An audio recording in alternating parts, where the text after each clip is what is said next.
Alright. Hey everyone! So, I'm home now, in case you didn't get that from the last Vagabond update. I'm back in Snoqualmie after 4 weeks in Riga. And first and most importantly, thank you all very much, everyone who contributed and helped out with this trip, whether it's financially, moral support, or were there, as some of you guys are. Thank you guys so much. So I figured for kind of the last update on Riga, I'd do a little video and kind of tell you guys about the whole thing. Also, quick note, given the type of organization I was out there working with, most of this update's kind of going to be more from my personal side and a little bit less speaking about them. There will be a video that will be posted later by them that will sort of show a bit more everything they do, but I'm gonna hold off on some of that so that they can be the ones to post it and I don't misspeak on any of the points. So, let's start out, because there's a lot of awesome stories here. Let's start out with when I landed. Got off the plane, walked down the terminal, got to the little baggage carousel thingy. Standing there, bags start coming out, waiting for mine. I'm tired, didn't sleep on the plane, of course, and bags keep going by, and keep going by, and my bag's not there. But, I'm thinking it's a small airport, maybe there's another truck of bags coming. So I'm standing there about 15 minutes, and see there's another guy who's been waiting just about as long. And I ask him, "You're coming from Amsterdam, right?" "Yes." "Seen your bag yet?" "Nope." So we stand there probably another 10 minutes, then it's like, okay, I don't think our bags are coming today. So then I have to go get in line and talk to the people and say, "You lost my bag." At this point, I have my ride messaging me asking if everything's okay. Person who, by the way, I have never met before, and so first impression is I'm being delayed and late. So that was... yay! Anyway, so we get the whole lost baggage thing sorted out, and ride picks me up, drive into Riga.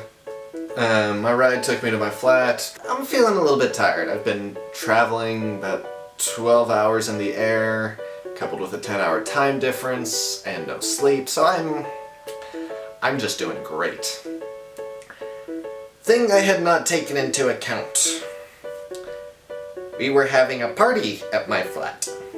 At this point I should probably mention that I was not the only one living in my flat. There were on average 6 other people, and some nights that number was even a little higher.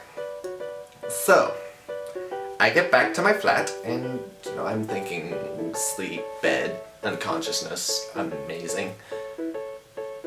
But there's a party going on, in which there's probably about 25 people in my flat. And that party looked something like this.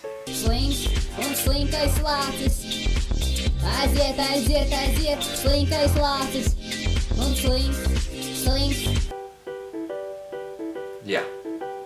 I wanted to sleep. They were doing this.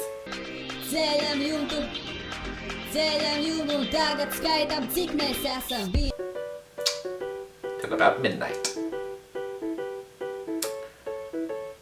Actually, it was a lot of fun. It was a great way to... But yeah, so that was the first night in Riga. Then we made it to the second weekend, and, still enjoying. It's me and one other guy in the flat for the first week, which was nice. Everything was quiet. Great way to kind of get settled and adjusted. Then Monday, the flatmates returned. Now, one thing on this, with, having 6 other people living in my flat. I have lived alone for the last year. I enjoy living alone. It is quiet. It is peaceful. You don't have to deal with other people's dishes. I'm now living with 6 people.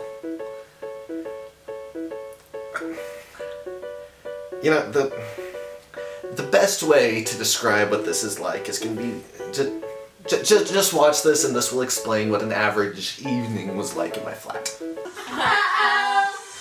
I don't know about you, I'm feeling 22. It's gonna be alright, to be next to you. You know about me, I'm just you want to.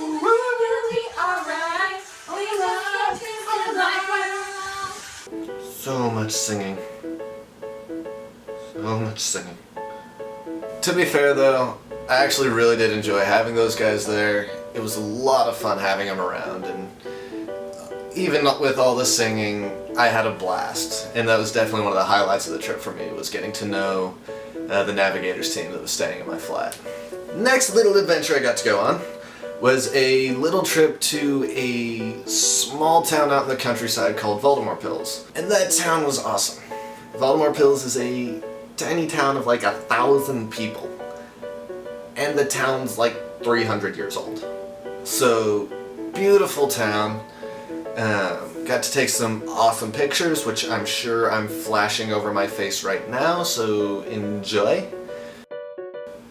Also, in this town, I finally got to try my first example of Latvian food.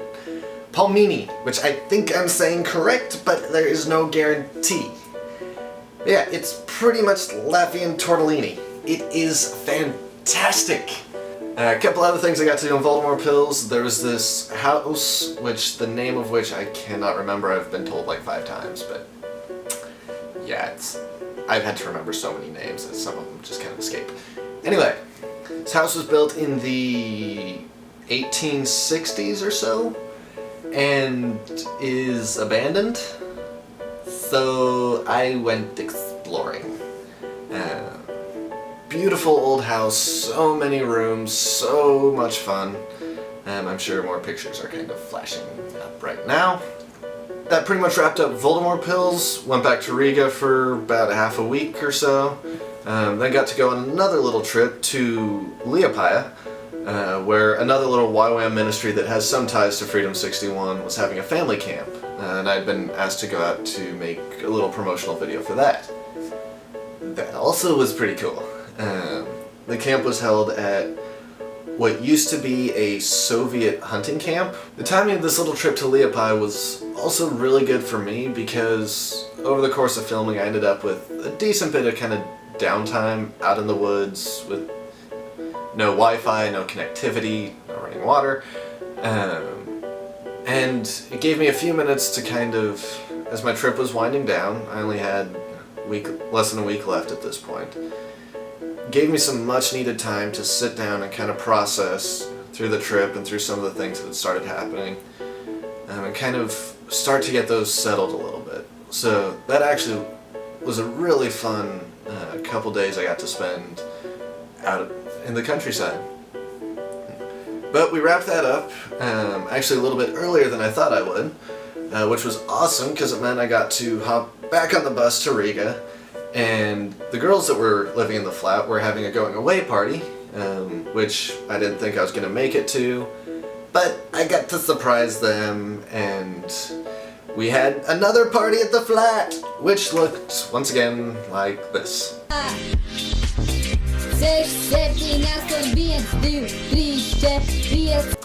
You'll notice I'm not in this video. There are nice things about being the video guy, namely, yeah, I can just sort of hide and not be seen dancing, because no one wants to see that. So yeah, there was more dancing, more fun times, more getting to hang out and talk to people, and then the next morning the girls hopped on an airplane to fly back to Colorado, Wyoming area, which meant Saturday, it was just the guys in the flat. And some of the other guys that are kind of around all showed up. So, we decided, let's have a guys' night. Which, because we are the most masculine of men. Guys' night involves poker, some kind of fancy scotch that I have no idea what is, I'm not a scotch connoisseur. And to top off the awesome guys' night, we had fruit salad. And a light chicken salad. Yeah. And we may have been the messiest cooks on the planet while making 2 salads to have a poker night.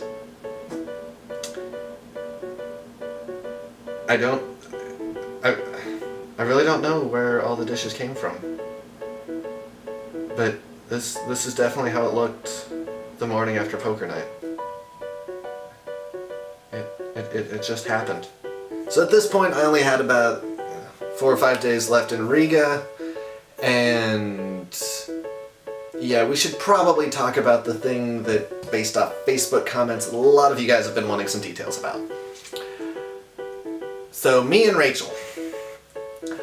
I met Rachel... Alright guys, so this video's starting to get a bit long. I'm gonna cut it off here so you guys don't have to spend all day watching my pretty face. But lastly, I do want to say thank you so much to the Freedom 61 team. It was awesome being out there with you guys, getting to work with you and get to know you guys. I really enjoyed every minute I was there.